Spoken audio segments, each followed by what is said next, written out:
इसे loose soil या कहा जाता है। तो जैसा आपने कहा कि इधर ही सामने दिख रहा है और उन तस्वीरों में आप देख सकते हैं, जैसा प्रियंका दिखा रही थी कि एक तरफ चट्टान है, दूसरी तरफ एकदम लूज सॉइल है जहां धंसाव के चांसेस ज्यादा हो सकते हैं, इसलिए वहां सारा काम अभी रोक दिया गया है। वहीं उत्तराखंड के उत्तरकाशी की सिलक्यारा टनल में 11 दिन से फंसे 41 मजदूरों को जल्द बाहर निकलने की उम्मीद अब नजर आ रही है। उल्टी गिनती मान लीजिए शुरू हो गई है। अगले 24 घंटे में बहुत अच्छी खबर मिलने की आशा है। टनल के एंट्री पॉइंट से अमेरिकी ऑगर मशीन करीब 40 मीटर तक 800 mm का पाइप ड्रिल कर चुकी है।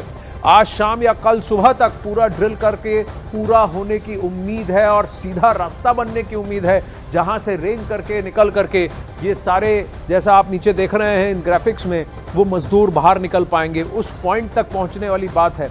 अब वहीं रेस्क्यू ऑपरेशन में तेजी आने के बाद सिलक्यारा में 40 एम्बुलेंस भी मंगवाई गई। रेस्क्यू ऑपरेशन पूरा होने की स्थिति में जिला अस्पताल और ऋषिकेश एम्स को अलर्ट कर रख दिया गया है। वहीं किसी मजदूर की तबीयत अगर ज्यादा खराब हुई तो उसे एयरलिफ्ट कर ऋषिकेश एम्स पहुंचाया जाएगा। मजदूरों को निकालने के लिए एनडीआरएफ का रेस्क्यू प्लान भी तैयार है। सिलक्यारा की तरफ से 800 मीटर का पाइप मजदूरों तक पहुंचने पर एनडीआरएफ टीम टनल में घुसेगी। अभी मजदूर कमजोर हैं और वे रेंग कर बाहर नहीं आ सकते, इसलिए उन्हें स्केट्स लगी ट्रॉली के जरिए बाहर लाया जा सकता है। तो ये बहुत ही यूनिक तरीका होगा, क्योंकि जब स्केट्स लगी ट्रॉली होगी उसमें मजदूर बैठ जाएंगे और फिर उनको बाहर खींच लिया जाएगा। तो इस तरीके से उनको बाहर लाने की कोशिश होगी। अब वहीं टनल के अंदर जिन पाइप के जरिए एस्केप टनल बनाई जा रही है, टनल से कैसे निकाले जाएंगे मजदूर, देखिए ये report. Silkyara tunnel rescue operation में अमेरिकन आगर बोरिंग मशीन जिन पाइप का वहां पर स्केप टनल बनाने के लिए यूज कर रही है, ये वही पाइप है। ट्रक में लदे ये पाइप अभी टनल के अंदर जा रहे हैं। इन पाइप की जो डिस्टेंस है, करीब जो लंबाई है वो 6 मीटर की है। टनल में अभी तक 7 पाइप इंसर्ट किए जा चुके हैं, यानी कि 42 मीटर की डिस्टेंस हम पूरी कर चुके हैं। जब ये ब्रेक थ्रू हो जाएगा, इन पाइप के जरिए स्केप टनल बन जाएगी, तो इसके अंदर से सबसे पहले इसमें जो एनडीआरएफ है उसके प्रशिक्षित जवान इसमें इस टनल के रास्ते, टनल के दूसरी ओर फंसे श्रमिकों तक पहुंचेंगे और फिर एक एक करके इस स्केप टनल के जरिए एनडीआरएफ के जवान उन 41 श्रमिकों को बाहर लाएंगे।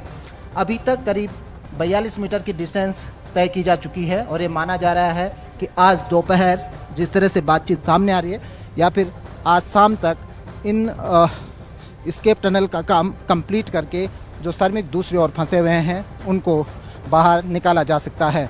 योजना ये है कि जब एनडीआरएफ के जवान वहां फंसे श्रमिकों को बाहर लेकर आएंगे, उसके बाद उनको कुछ घंटे तक टनल के अंदर ही रखा जाएगा। वहां पे डॉक्टर्स उनका चेकअप करेंगे और यहीं से फिर हेल्थ स्टेटस के अनुसार उनको एम्बुलेंस के जरिए अलग अलग हॉस्पिटल तक भेजा जाएगा।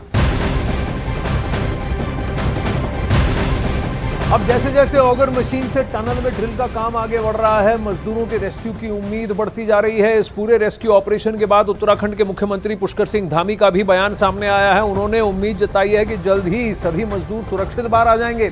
अब तक 39 मीटर तक 800 mm के पाइप डाले जा चुके हैं। कुल 57 मीटर तक पाइप डालने हैं। अब करीब सिर्फ 17 मीटर की ड्रिलिंग का काम बचा हुआ है।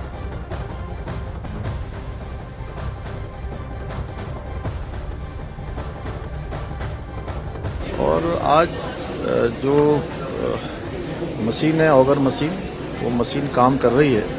हमें उम्मीद है कि जल्दी सभी हमारे श्रमिक भाई सकुशल बाहर निकलेंगे। अब वहीं उत्तरकाशी में टनल हादसे के बाद चल रहे रेस्क्यू ऑपरेशन पर पूरे देश की नजर बनी हुई है। पिछले 11 दिनों से टनल में मलबे के पीछे 41 जिंदगियां फंसी हुई हैं।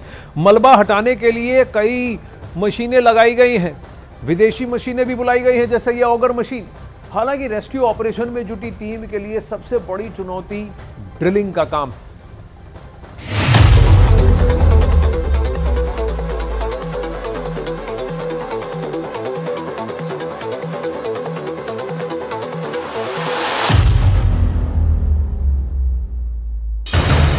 टनल में फंसे मजदूर जल्द आएंगे बाहर।